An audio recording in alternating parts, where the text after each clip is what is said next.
Hello there, how are you? Today I'm going to show you how I went from a GFCI into a switchable plug for the stock tank pool pump. So it went from having to plug it in every day to now I can just go out, flip the switch, and the pump comes on.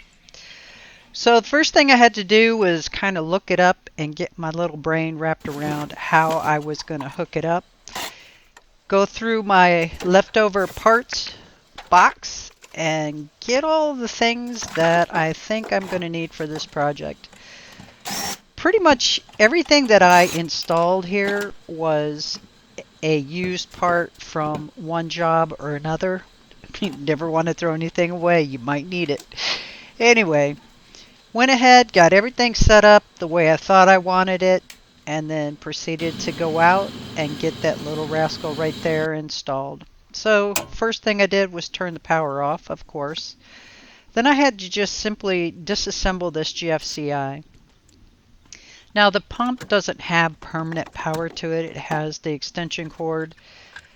That's where the GFCI comes in and ensuring on that extension cord that there is a good ground. That way, if for any reason the water came in contact with it, it would trip. So I went ahead, disassembled the plug, and then installed the larger box that I got out of my scrap pieces box, and then went back and reinstalled the GFCI. And I have another video. I'll try to remember to link it for y'all if you need to see it. But the key with the GFCI is the power goes into the GFCI and then it will go out to the switch. That way the switch for the pool pump will be GFCI'd as well, if that makes any sense. Have I said GFCI enough?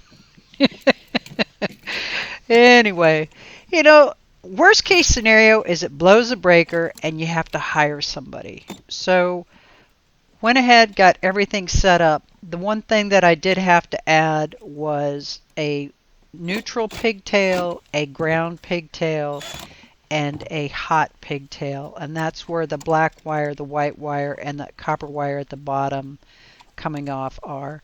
And those are going to be specifically what goes over to feed the switch and the plug outlet for the pool pump. Gotta tell you, I love these Wagos. It really helps when you're working in such a restricted space. Slide them up in there and close the toggle on the wire. You're done. I know a lot of the knockoffs don't work as well as the actual name brand Wago, so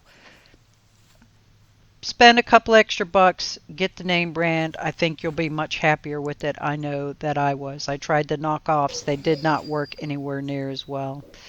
Here I'm just looking up again, okay, how do I want to hook this up?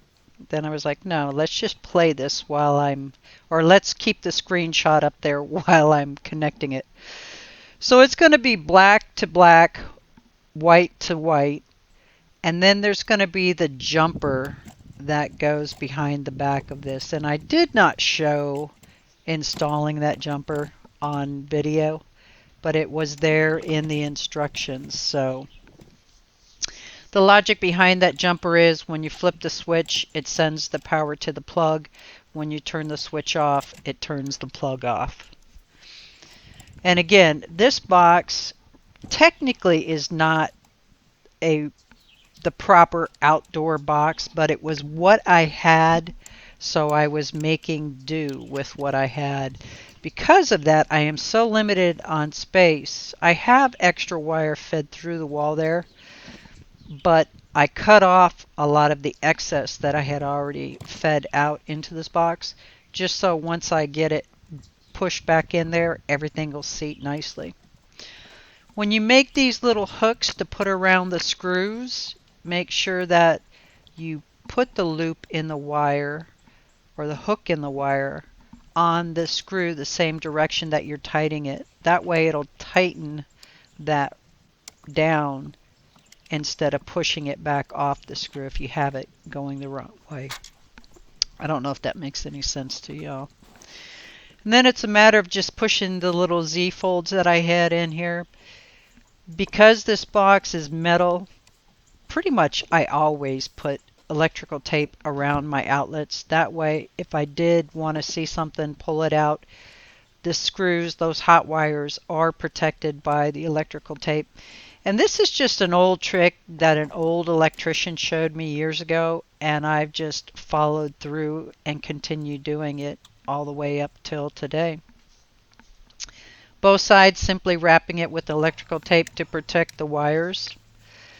Now I'm going to go ahead, go in, flip the breaker on, come back out, and test to make sure I've got 110 on both the GFCI and the switch plug. And if that all works out, then push everything back in there the way it needs to go.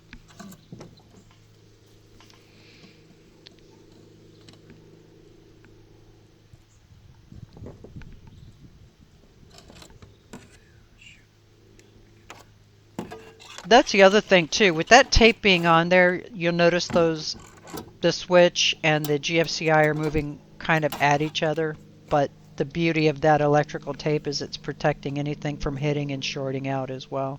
So if you watch my little gauge, it's showing that I have, come on, I have, there we go, 112 volts, 112.5 volts, and then coming over to the switch, turn the switch on, and then go ahead and test that, and again 112 volts. So good to go as far as my power. Now I can just get everything set inside that box. I kind of set this up, and then I was looking at it and I thought, oh, you know what? I need to have these switched. I need the GFCI to the right, and I need that switchable plug to the left, and I need them inverted to where the plug's on the bottom. That way when I plug the cord in, the cord will be going out the bottom. But the beauty of it all, through the magic of editing and not filming the switcheroo, you'll only actually see the final product. But just know I started out with this configuration, did not care for it. Off camera I switched it around, and then it was set up the way that I wanted, where the switch was on top and the outlet was on the bottom for the pool plug. That's just a look at how tight everything is back there.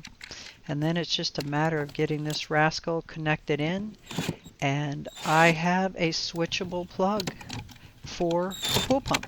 Alrighty then, I want to thank you all for stopping by. Have an absolutely wonderful and blessed week. I'll see you next time.